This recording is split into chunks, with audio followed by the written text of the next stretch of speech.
name is Joshua Fuchingo Juma. I am 41 years now. As a freshman, I was invited to UBF, and thereafter I joined 2004 Spiritual Revival Conference. The title was How Then Shall We Live, from 1 Kings 18:21. When I joined the conference, I was still holding on to my human plans and ambitions. But this question was repeatedly asking me, how then shall you live this campus? So at the end of the campfire, at the end of the conference, I burned all my battles of human ambitions and plans and made a clear decision to follow Jesus as my Lord.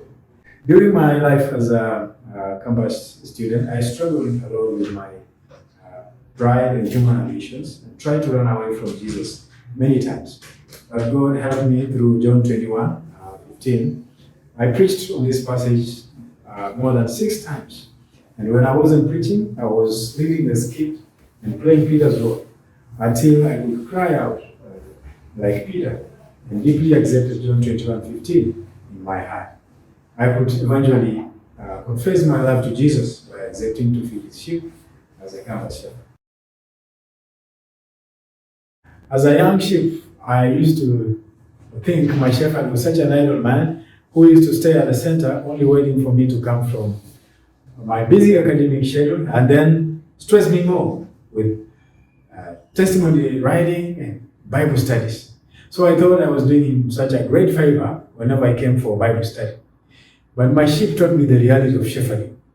We could agree on a Bible study schedule. I could really strive from my work, driving over 1 hour on the traffic. But then I could also wait 1 more hour beyond our agreed time. But they didn't show up, even without apologies. Even though I really struggled to out of my schedule to come, they never seemed to obey or follow God's word. Even I left the center very late into the night, going home. And one day I was accosted by 6 robbers. I really screamed and ran to my house. At some point, I really feared for my life. And I contemplated stopping the evening Bible study. But God challenged me through John 10:11. I am the good shepherd. The good shepherd lays down his life for the sheep. This gave me confidence to continue struggling to be a good shepherd like Jesus to them. And through my struggle, God has helped me to raise 5 faithful graduate shepherds. And one of them is engaged to marry by faith. I am also feeding 10 other student sheep, and I pray that they may grow with a clear calling as campus shepherd. Yeah, house church by faith is the greatest test of my spiritual life. When I got the challenge to establish my house church by faith, first it was against my human plan for marriage, and secondly it was completely against cultural practices. So I completely denied. For 1 year, I never agreed to follow house church by faith. But later on, God challenged me through John 14:15. If you love me, you can obey what I command. So this really diffused my human approach, and I decided to humble down and follow what's leading to establish house church. God blessed me and my fiancée to be engaged and prayed for by Dr. John June, who was our general director there. However, after my acceptance, my father-in-law could not agree to bless our marriage because I came from a different tribe. So it took us 1 year of prayer and trying all means of convincing him, including using her tribesmen to convince her. But God did not allow these human interventions. And eventually, we thank God who opened the way just a month to our wedding, and then he accepted to bless our marriage. However, still after his agreement, when I informed my mother, she was also concerned equally because my wife-to-be was coming from a different tribe. So I was summoned in my rural home,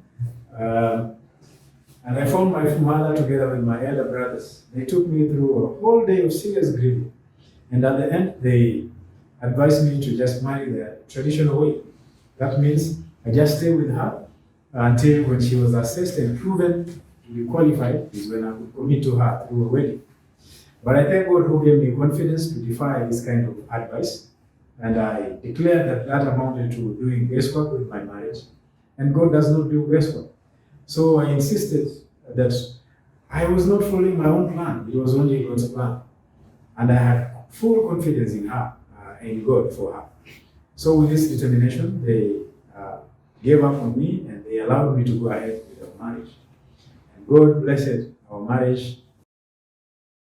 After graduation, I got employed as a sales and service engineer in a company supplying industrial machinery.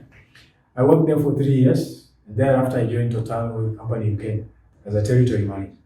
But after 1 year of working there, I developed a spirit of having a flexible schedule that could allow me to serve God more effectively. So I decided to start my own self-supporting company. From that time, God took me through difficult 2 years of struggle. However, God challenged me through Malachi 3:10 to tithe faithfully because I was very weak in tithing. So after I preached this message, I made my vow to faithfully tithe $50 every month.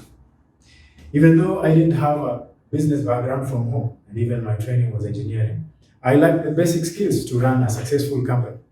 But God used my devotion to Him to begin building my self-supporting from very small and negligible opportunities.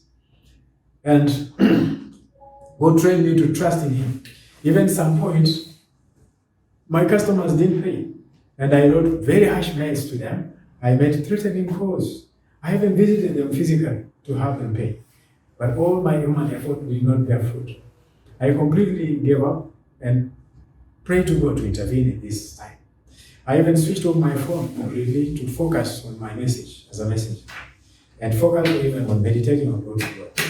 I was pleasantly surprised to receive many messages of payments made to my company after I opened up my phone.